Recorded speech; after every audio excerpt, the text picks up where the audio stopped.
जिल्हा नियोजन समितीची बैठक आज या ठिकाणी पार पडली। या जिल्हा नियोजन समितीच्या बैठकीमध्ये आज एकूण अर्थसंकल्पीय तरतूद जी काही 696 कोटीची एकूण आहे त्या सगळ्याबद्दलचं नियोजन ठरवण्यात आलं। मागच्या एकूण सगळ्या कामकाजाबरोबर पुढच्या वर्षभरातल्या एकूण कामकाजासाठी आवश्यक असणाऱ्या निधीची तरतूद आणि त्याप्रमाणे प्रत्यक्ष झालेला खर्च याला सुद्धा मान्यता देण्यात आली। या सगळ्या मान्यतेबरोबर उद्या होणाऱ्या आणखीनही जिल्ह्यातल्या वेगवेगळ्या पद्धतीच्या सगळ्या विकास कामासाठी आवश्यक असणाऱ्या निधीची तरतूद करणं आणि त्याचबरोबर जिल्ह्याच्या विकासामध्ये एकूण जिल्हा नियोजन समितीच्या माध्यमातून आमदार महोदयांच्या माध्यमातून ज्या काही सूचना होत्या त्या सगळ्या सूचनांना अतिशय चांगल्या पद्धतीनं या ठिकाणी संमती देण्यात आली। विशेषतः जिल्हा वार्षिक योजनेमध्ये यावर्षी 696 कोटीची तरतूद आहे। या 696 कोटीच्या तरतुदीपैकी एकूण प्राप्त तरतूद आतापर्यंत जी आहे ती 696 कोटी आहे। या सगळ्या एकूण कामकाजामध्ये आता राज्यस्तरीय आणि जिल्हा परिषद स्तरीय एकूण सगळे जे काही कामकाज आहे ते सगळं कामकाज आता नियोजन केल्या पद्धतीनं पुढे जात आहे। या सगळ्यांबरोबर एक विशेष योजना विशेषतः ज्या शाळा आहेत आपल्या कोल्हापूर जिल्ह्यातल्या सगळ्या शाळा ज्या आहेत त्या शाळांना साधारणतः 100 वर्ष 80 वर्ष 90 वर्ष पूर्ण झाले। त्यामुळे या सगळ्या शाळांची दुरुस्ती करण्यासाठी एक अतिशय महत्त्वपूर्ण अशा पद्धतीचा उपक्रम आपण सगळ्यांनी घेतला आहे। 5 वर्षांमध्ये या सगळ्या एकूण शाळांसाठी एकूण जो निधी लागणार आहे तो DPTC असेल, जिल्हा परिषदचा स्वनिधी असेल, खनिज विकास निधी असेल, CSR असेल, सगळ्यांच्या माध्यमातून किंवा लोकसहभाग असेल सगळ्यांच्या माध्यमातून यासाठी आपण तरतूद करतोय। साधारणतः 679 कोटी रुपये यासाठी 5 वर्षांमध्ये लागणार आहेत। त्या सगळ्या 5 वर्षाच्या नियोजनाबरोबर त्यासाठीची आवश्यक असणारी या वर्षीची तरतूद साधारणतः 108 कोटी रुपये होतात। आपण त्याच्यासाठी 80 कोटी रुपये 78-79 कोटी रुपये आपण DPTCमधून उपलब्ध करून दिलेत।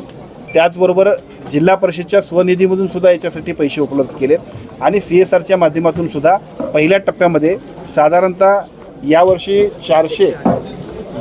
357 शाळा 1958 ज्या शाळा आहेत आपल्या जिल्ह्यामध्ये त्यातल्या पहिल्या यावर्षी 357 शाळा अतिशय चांगल्या पद्धतीने दर्जेदार आणि चांगलं इन्फ्रास्ट्रक्चर असणाऱ्या मुलांच्यासाठी अतिशय प्रशस्त अशा पद्धतीच्या शाळा तयार होतील। अशा पद्धतीचा एक अभिनव उपक्रम की जो राज्यभरामध्ये सुद्धा पहिल्यांदाच असा होतोय। कारण विशेषतः शाळांच्या दुरुस्तीसाठी अलीकडे निधी कमी मिळतोय। वेगवेगळ्या पद्धतीच्या सगळ्या फंड्सचा योग्य पद्धतीचा विनियोग करून आपण जे काही मॉडेल अनुकरतोय मला असं वाटतं की ते संपूर्ण राज्यामध्ये सुद्धा अत्यंत चांगल्या पद्धतीने पार पडेल। या आजच्या DPTCच्या मीटिंगमध्ये परत 2 मुद्दे आणखीन अतिशय चांगल्या पद्धतीने आपण घेतोय। विशेषतः मुख्यमंत्र्यांच्या विशेष आदेशानंतर किंवा सूचनेनंतर संपूर्ण राज्यातल्या किंवा विशेषतः जिल्ह्यातल्या आमच्यासाठी जर म्हटलं तर जिल्ह्यातल्या सगळी जी शासकीय कार्यालय असतील ती सगळीच्या सगळी सोलरयुक्त झाली पाहिजेत, सौर पॅनेल बसवलेले असले पाहिजेत। ऊर्जेची बचत करण्याचा अतिशय चांगल्या पद्धतीनं जो काही निर्णय राज्य शासनाने घेतला आहे त्यामध्ये मेढाचे आणि मेढाबरोबर इतर सगळ्या सुद्धा विभागांना आपण सूचना दिलेल्या आहेत की त्यांच्या विभागामार्फत सुद्धा अत्यंत चांगल्या पद्धतीनं या सगळ्यासाठी निधीची तरतूद करून जिल्ह्यातल्या सर्व शासकीय कार्यालयाला सोलरनं युक्त करायचं अशा पद्धतीचा एक निर्णय घेतला आहे। आमच्या सहपालकमंत्री सन्माननीय माधुरीताई मिसाळ यांच्याकडे समाज कल्याण हा महत्त्वाचा असा खाता आहे की ज्याच्याकडे महाप्रीत ही एक अतिशय महत्त्वाची महामंडळ आहे आणि महाप्रीतच्या वतीनं सुद्धा याच्यासाठी विशेष अशा पद्धतीची निधी उपलब्ध करून देण्यामध्ये सहपालकमंत्र्यांनी पुढाकार घेतल्यामुळं जिल्ह्यातल्या संपूर्ण सगळे जे काय सोलरचं काम आहे ते अत्यंत चांगल्या पद्धतीने होईल। आपल्याला विजेच्या जे काही एकूण खर्च होतोय त्या सगळ्या लाईट बिलाचा अतिशय चांगल्या पद्धतीनं बचत होणं आणि सोलरचं जे काही धोरण राज्यस्तरामध्ये मुख्यमंत्र्यांनी अतिशय चांगल्या पद्धतीनं अवलंबलं आहे त्याचाही अतिशय चांगल्या पद्धतीचा लाभ आपल्या कोल्हापूर जिल्ह्याला करण्यामध्ये आजच्या DPTCच्या बैठकीमध्ये आपण सगळ्यांनी निर्णय घेतलेला आहे। हद्दवाढी संदर्भातला मुद्दा काही दिवसांपासून आता गाजतोय। एकीकडे तुमच्याच पक्षातील एक आमदार त्याला विरोध करतायत तर दुसरे आमदार समर्थन करताना बाहेर पडतात। हा वाद जो आहे आता कशा पद्धतीने मिटवणार आहे आणि तुम्ही आता काय नाही हद्दवाढीच्या संदर्भात यापूर्वी सुद्धा आपण सगळेजणांनीच ऐकलं असेल किंवा आपण सगळेजण बोलतोय नेहमी। परवासुद्धा मुख्यमंत्र्यांना आम्ही सगळ्या जणांनी भेटल्यानंतर मुख्यमंत्री आणि दोन्ही उपमुख्यमंत्री सुद्धा सकारात्मक आहेत। साहजिकच स्थानिकच्या जे गावातले लोक आहेत त्यांच्या काही शंका आहेत किंवा त्यांच्या काही सूचना आहेत त्या सगळ्या आपण घेणार आहोत। परंतु पहिल्या टप्प्यामध्ये याच्यातली सुरुवात करण्याच्या दृष्टिकोनातून परवा सरकारमध्ये सुद्धा संमती दर्शवली आहे, त्याच्या माध्यमातून आपण काम करणार आहोत। नाही असं आमदारांनी नरकेली असं सांगितलेलं आहे. खरंच ती बैठक वास्तव काय?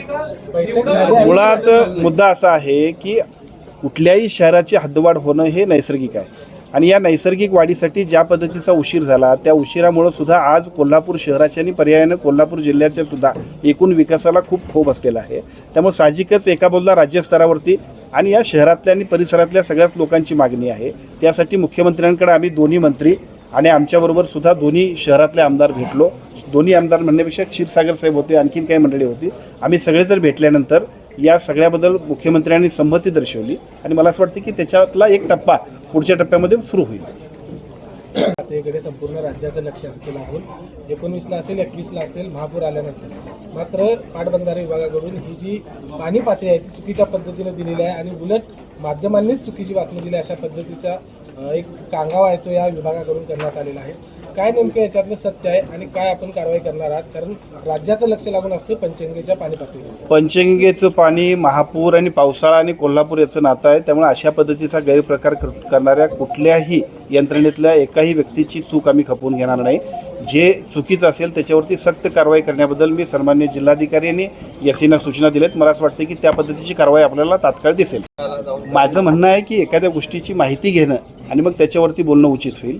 जी गोष्ट अजून आपण मीटिंग नंतर आपण माहिती घेऊ. अशा विधानावर हक्कभंग होऊ शकतो. एखादी गोष्ट माहिती घेतल्यानंतर मग आपण बोललो तर अधिक उचित होईल. सर, शहरात ट्रॅफिक जाम होतोय, त्याची सोडून होता होण्यात आले. त्यातच रंकाळ्याजवळ एक फुटपाथ आहे जो अडचणीचा ठरतोय, तो अजूनही काढण्याची गरज आहे. ह्यावर आपण काय निर्णय घेतला, कारण दररोज ट्रॅफिक जामची समस्या आहे. ट्रॅफिक जामवरती सुद्धा आपल्याला काम करणं गरजेचं आहे, कारण शहरामध्ये एका बाजूला येणारे भाविकांची संख्या वाढते.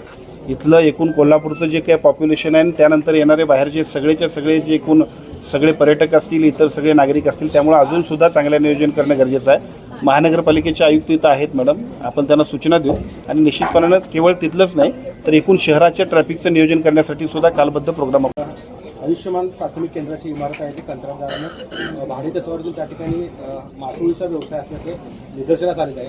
खरे तर आरोग्य विभाग इतक्या मोठ्या प्रमाणावरती आरोग्यसेवा बजावत असतो, मात्र अशा पद्धतीने काही कंत्राटदारांमुळे अशा घटना घडतात. काय आता नेमकं कारवाई? याची वस्तुस्थिती माहिती घेऊया. मला असं वाटतं की अशा पद्धतीची कुठेही करायचं अपेक्षित नाही किंवा असणारही नाही, परंतु जर असं असेल तर ते अतिशय गंभीर आहे. त्याच्यावरती अतिशय कडक कारवाई केली जाईल. पण मुळात त्याची माहिती आपण घेऊ, कारण काय होते बऱ्याच वेळा एखादी बातमी येत असताना त्याची वस्तुस्थिती बघू आणि वस्तुस्थिती जर असेल तर त्याच्यावरती तात्काळ कारवाई करण्याबद्दल आमच्या यंत्रणेला आजच आम्ही सूचना देतो. सर, शहरात ट्रॅफिक विधान आहे का? मनसेचे नेते संदीप देशपांडे यांचं एक विधान आहे की विधान भवनात बसलेले सगळे नेते शंड आहेत. केंद्राचा एक कार्यक्रम विधिमंडळात झाला. त्या ठिकाणी मराठी भाषेत कुठलाही बोर्ड लिहिलेला होता, इंग्लिश आणि हिंदीमध्ये त्याचा सगळं उल्लेख केला गेला होता. त्यावर हा त्यांनी आरोप केला आहे. या विषयाची माहिती घेऊया आपण. मला असं वाटतं आता आपण सांगितलं, पण त्याच्यानंतर आज DPTCच्या मीटिंगमध्येच आम्ही आहोत. अशा पद्धतीने बघा, महाराष्ट्र आणि मराठी याच्याबद्दल फार कुणाला सांगायला पाहिजे अशातला भाग नाही. आपल्या सगळ्यांच्यासाठी आपल्या सगळी मायबोली असलेल्या मराठीला निश्चितपणानं आपण सगळेजणच त्या सगळ्याचा अभिमान बाळगतोय. त्यामुळे अशा गोष्टी होणार नाहीत, पण वस्तुस्थिती बघून पुढे जाऊ. सभागृहातल्या सदस्यांचा सर, पावसाळ्यामध्ये आता अनेक धोकादायक इमारती कोल्हापूर शहरात आहेत. त्याचबरोबर एक महत्त्वाचा प्रश्न आहे तो कामगार चाळ संभाजीनगरमध्ये अतिशय धोकादायक पद्धतीमध्ये आता तिथं राहतात. त्या लोकांना महापालिकेने जागा सुचवल्यात, त्या त्यांना मान्य नाही आहेत. त्यामुळे आता ती कोणत्याही क्षणी त्या इमारतीमध्ये कोणताही अपघात होण्याची शक्यता आहे. त्यावर काय तोडगा काढणार आहे? सर, त्याच्यामध्ये जे राहणारे लोक आहेत त्यांना आपण बाहेर त्यांना इतरत्र व्यवस्था करून त्यांना जायला त्यांना नोटीस दिलेली आहे. मागच्या 2 वर्षी पण तसेच सांगितले होते. आता त्यांना डॉक्टर बाबासाहेब आंबेडकर श्रम साफल्य योजना आहे गव्हर्नमेंटच्या, त्याच्या खाली आम्ही प्रस्ताव तयार करून युवीला त्यांचे प्रस्ताव पाठवणार आहे. त्याच्याबद्दल ऑलरेडी त्यांच्यासोबत आपण मीटिंग्स पण मागच्या गुरुवारी घेतलेली आहे.